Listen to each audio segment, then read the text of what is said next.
Hello, a warm welcome to you in the Ghatna Chakra book video.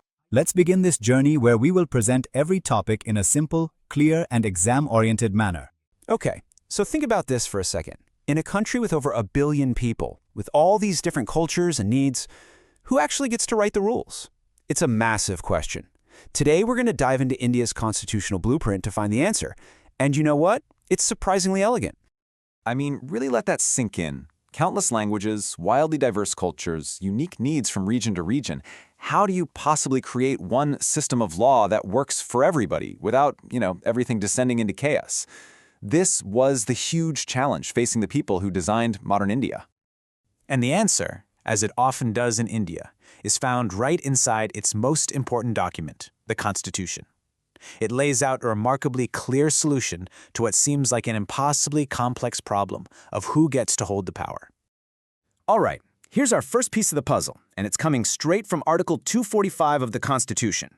It starts off really simple, basically drawing a clear line on a map.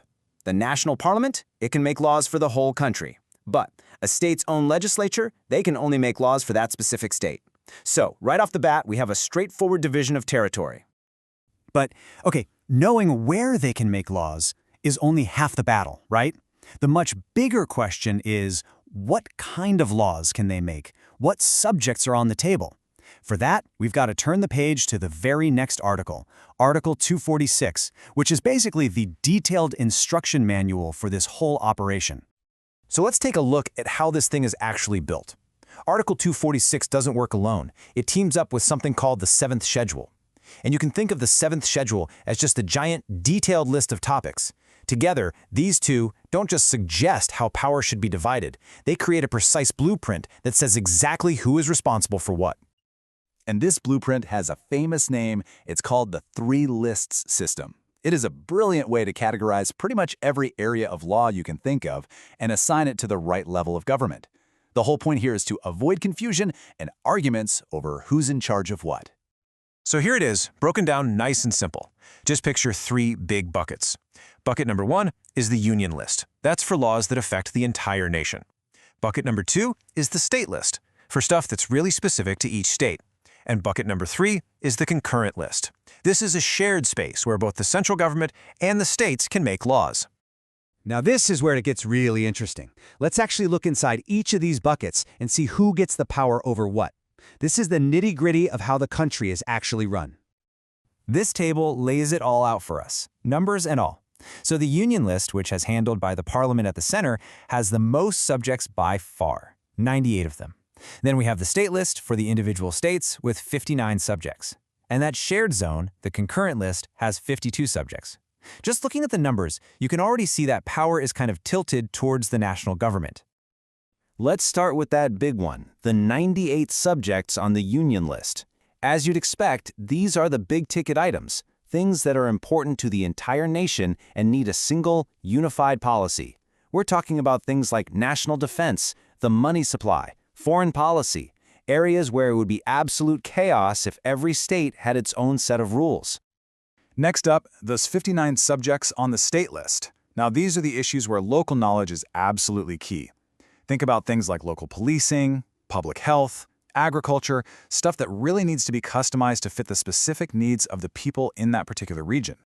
And finally, we have the 52 subjects in the concurrent list. This is that zone of shared responsibility. It covers topics like education, marriage and divorce, and even forests. These are areas where the central government might want to set a broad national standard, but the states still need the flexibility to make it work on the ground in their own way. Now, what's really fascinating is that this system isn't frozen in time. As you can see here, these lists have actually changed over the years. When it all started, the state list was bigger and the concurrent list was smaller. Over time, subjects have literally been moved from one list to another. It's perfect proof that the Constitution isn't just some dusty old book. It's a living document, and this whole balance of power is constantly being tweaked and renegotiated. So, when you put it all together, what's the ultimate goal of this really intricate 3-list system? Well, it all comes down to performing a very, very delicate and absolutely crucial balancing act for the whole country. And here's what that balancing act looks like. The union list gives the country that strong central authority it needs to stay united and act as one nation. But at the exact same time, the state list protects the independence of the states, allowing India's incredible diversity to really thrive through local governance. It's a constant push and pull between these two massive forces built right into the system. So let's do a quick recap of the big takeaways. First, the power to make laws is clearly split up by the Constitution itself. Second, Article 245 tells us where laws apply, and Article 246 tells us what they can be about. Third, those three lists, union, state, and concurrent, are the engine room of the whole system. And finally, the entire design is about striking that perfect balance between national unity and regional freedom. So this amazing framework was born out of a very specific moment in history to manage that tension between unity and diversity. But as we look to the future, with all the new challenges we face, things like technology, climate change, global economics, the real question we have to ask ourselves is this: how is this delicate balance going to be tested? And will it be strong enough to hold up in the 21st century?